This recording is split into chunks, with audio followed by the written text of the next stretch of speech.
Meet the Shih Tzu, that adorable double-coated furball that's part lapdog and part marshmallow. Loyal, affectionate, but a bit stubborn, this beloved breed has been a favorite companion for many pet owners. Don't be fooled by its squishy face though, for it's genetically one of the oldest domestic breeds that are closely related to wolves. Shih Tzus are in the top 20 most popular dog breeds in the United States and worldwide, but it's bizarre to imagine that just last century they were on the brink of extinction. Thankfully, the Shih Tzu was saved just in time by a daring group of dog lovers from the clutches of the Chinese Communist Army who wanted them exterminated. This thrilling tale of cunning and compassion is one for the history books. So, hang on tight as we dig into the remarkable rescue mission of the 14 Shih Tzus who kept their breed from being gone for good. Here's to history. We're glad you could join us for some fascinating facts about how the Shih Tzu breed was almost lost after China's communist uprising. We hope you'll like this video and subscribe to our channel so we can bring you more entertaining history lore. The Shih Tzu's journey begins in ancient Tibet. They were said to have descended from a cross between a Lhasa Apso and a Pekingese more than 1,000 years ago. Shih Tzus became more than a pet to the Tibetan monks. They were also an important symbol for Buddhism. You've probably seen this, the Pooh dog, a Buddhist sacred statue that resembles the guardian lion. In Tibetan mythology, lions symbolize bravery, strength, and royalty. Legend has it that Buddha rode a lion when he came to Earth. The Shih Tzu's quirky yet strong characteristics eventually led it to become the living representation of the Pooh dog. It's no surprise that Shih Tzu in Mandarin directly translates to little lion. Throughout China's imperial history, Tibetan monks often gave Shih Tzus to emperors and other nobles as tributes. These spunky dogs became so beloved by Chinese aristocrats that they were used as foot warmers while the royals slept at night. They were so prized by the upper class that it was forbidden to sell, trade, or give them away to just about anyone. Among all the Chinese nobles, nobody loved the Shih Tzu more than Empress Dowager Cixi of the Qing dynasty. The formidable ruler of China's last imperial dynasty was a renowned dog lover. While she was widely known as an autocrat addicted to opulence, she did have a soft spot for dogs though, especially the Shih Tzu. Empress Dowager Cixi even developed a dedicated breeding program to ensure that her Shih Tzus would be up to standard. Upon her death in 1908, her successor, Emperor Pooh, had a disdain for dogs, so the breeding program was not continued. Thankfully, some court eunuchs gave off male and female pairs of the Empress Dowager's Shih Tzus to other people, regardless of rank. This helped the breed to propagate before political instability would shake China to its core and the dog's existence would be threatened severely.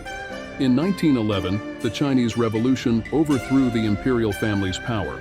This led rise to the Republic of China and the future of the Shih Tzu in jeopardy as the new rulers detested anything that resembled royalty, including the little dogs. Fortunately, some of the Shih Tzus that the court eunuchs gave away made the breed popular among the locals and even some expats. In the 1920s, Lieutenant General Douglas Brownrigg was assigned to be the Quartermaster General to the North China Command of the British Army. Accompanying him was his wife, Lady Mona Edith Brownrigg, an avid dog lover. Lady Brownrigg instantly fell in love with Shih Tzus when she first met the adorable dogs while living in China. In 1928, she brought a male and female pair with her back to England. She named the male Pooh, while the female was called Shih Tzu. This pair became the first ever Shih Tzus in history that became pets to a non-Chinese household. Soon after, another English officer stationed in China that time was able to smuggle another set of Shih Tzus out of the Far East. This was quite provident because years later, the 1949 Chinese Communist Revolution would rock the entire nation and the fate of the Shih Tzu would be drastically altered. When the Communist Party overtook China, all Shih Tzu dogs in the country were killed off because of their ties to royalty and wealth. Every single Shih Tzu in the land was executed, and Chinese dog owners everywhere would be desolate at losing not just their pets, but the breed itself. Auspiciously, the Shih Tzu pair that Lady Brownrigg brought to England were flourishing.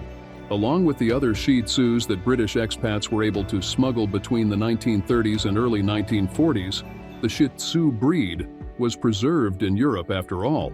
To be exact, a pair of 7 males and 7 female dogs that were imported out of China and brought to England and other parts of Europe were the only Shih Tzus to have survived the terrible massacre of the breed.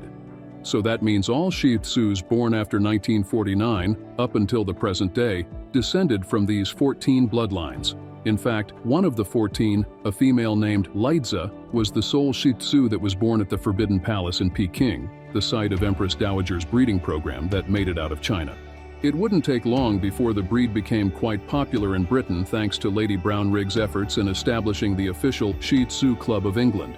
After World War II, American soldiers who had fallen in love with the Shih Tzus while stationed in Europe and Asia brought several dogs with them back home. Its popularity quickly spread all throughout the United States that by 1969, the breed was officially recognized as part of the toy group by the American Kennel Club. Today, the Shih Tzu has become a favorite companion of dog lovers all over the world. In fact, this story is quite personal for us at Here's to History because we were blessed to have been in the company of our own beloved dog, Brandy Pooh, for 14 wonderful years.